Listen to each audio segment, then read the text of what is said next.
이번에 함께 살펴볼 작품은 작자미상의 동동이라고 하는 작품입니다.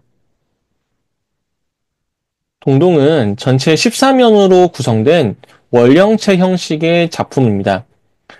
원령체는 작품의 형식이 1년 12달의 순서에 따라 구성된 것을 말합니다. 동동의 경우 1년은 서사이고 나머지 12년은 본사로 구성되어 있습니다. 12년은 1월부터 12월까지로 구성되어 있습니다. 서사는 궁중 유입 과정에서 덧붙여졌을 것으로 추정합니다. 이 작품은 계절에 따른 화자의 심리 변화를 세시 풍속과 연결하여 표현했다는 특징이 있습니다. 또한 자연물의 화자와 임을 각각 비유해서 나타내고 있습니다. 후렴구가 있어서 연 구분을 용이하게 하고 음악적 흥취를 고조시킨다는 특징도 있습니다. 군문학사상 최초의 원령체 형식 노래라고 봅니다. 그래서 시험에도 많이 나오고 여러 교과서에도 지속적으로 수록되는 작품입니다. 세시 풍속과 연결이 되어 있기 때문에 노래에 나타난 명절과 풍속의 모습이 고려시대의 민속 연구에 귀중하게 사용되기도 합니다. 작품을 살펴보겠습니다. 먼저 서사입니다. 덕은 뒤에 밭이 없고 복은 앞에 밭이 없고 덕이며 복이라 하는 것을 드리러 오십시오입니다. 덕은 뒤에 바친다 하고 복은 앞에 바친다고 합니다.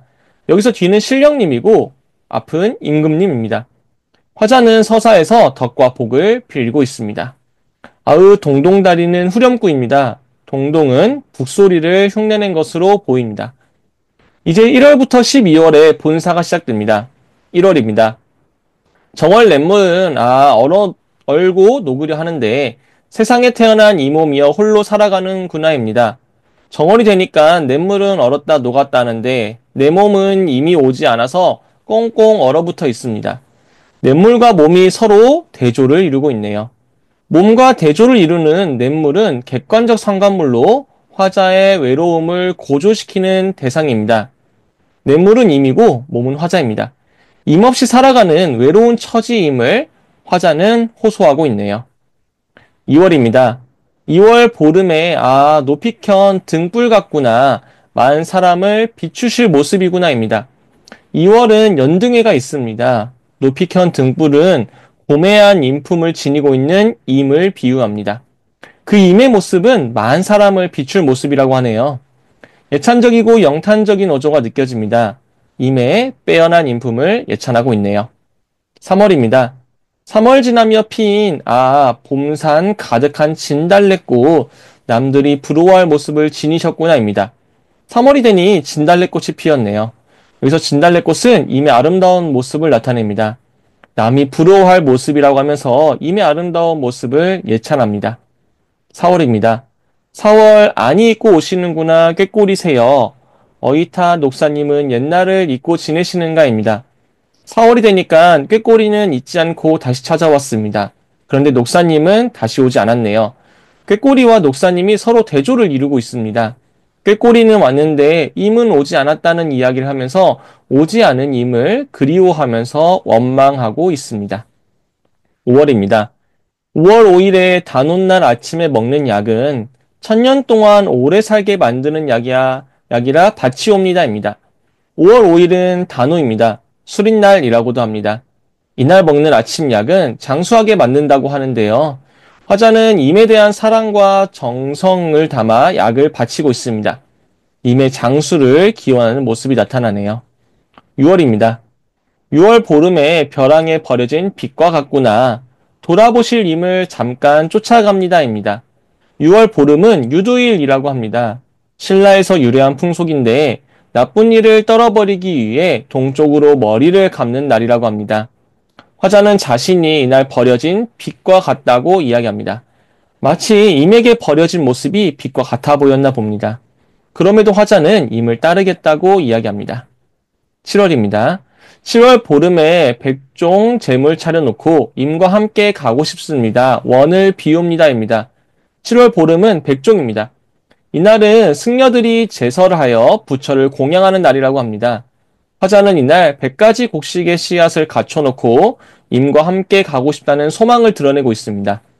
임과 함께 지내기를 기원하는 모습이 드러납니다. 8월입니다. 8월 보름은 한가위 날이지만 임을 모시고 다니는 오늘이 한가위구나입니다. 8월 보름은 한가위입니다. 가배라고도 합니다. 이날은 송편도 빚고 햇과일로 음식을 장만하여 차례를 지냅니다. 풍성한 날이죠. 그래서 우리는 더도돌도 말고 한가위만 같아라 라고 이야기도 합니다. 그런데 화자는 임이 함께 있어야만 진정한 한가위라고 이야기합니다. 임을 그리워하는 모습이 드러나네요. 9월입니다.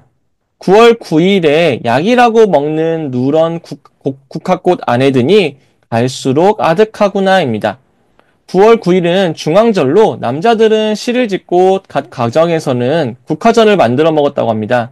그런데 임이 없습니다. 그러니 화자는 더욱 쓸쓸하고 외로워 보입니다. 10월입니다.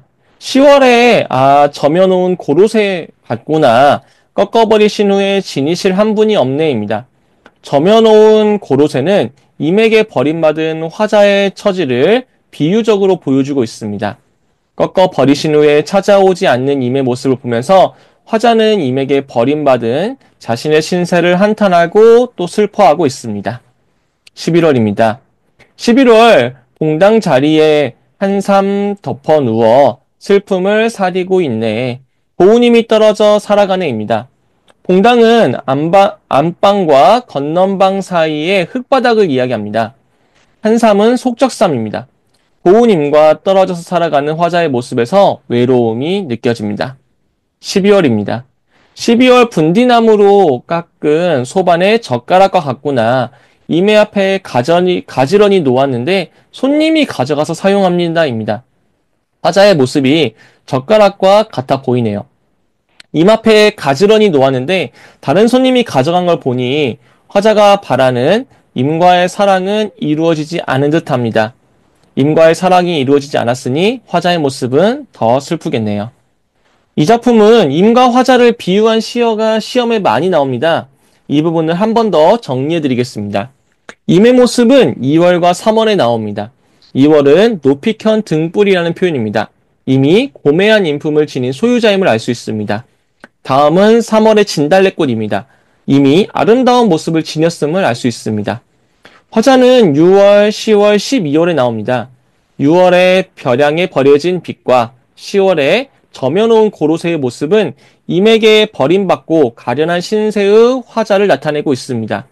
12월의 젓가락은 임과 사랑을 이루지 못한 화자의 모습이 나타나네요. 이 작품은 월별 소재도 함께 정리해두면 좋습니다. 1월은 날인물, 2월은 등불, 3월은 진달래꽃, 4월은 꾀꼬리새, 5월은 아침약, 6월은 빛, 7월은 백종, 8월은 한가위, 9월은 누런 국화꽃, 10월은 고로쇠, 11월은 한삼, 12월은 젓가락입니다. 2월에는 연등회, 5월에는 수린달인 단오, 6월은 유두일, 7월은 백종, 8월은 한가위, 9월은 중앙절이라는 세시 명절도 함께 정리해 주시기 바랍니다. 마지막으로 이 작품은 1연인 서사와 12연인 본사로 이루어져 있는데 내용을 살펴보면 조금 이질적임을 알 수 있습니다. 1연은 임금에 대한 찬양과 송축의 내용이 담겨져 있는데 나머지 12연에는 임과의 이별, 슬픔, 사랑 등에 대한 이야기가 담겨져 있습니다.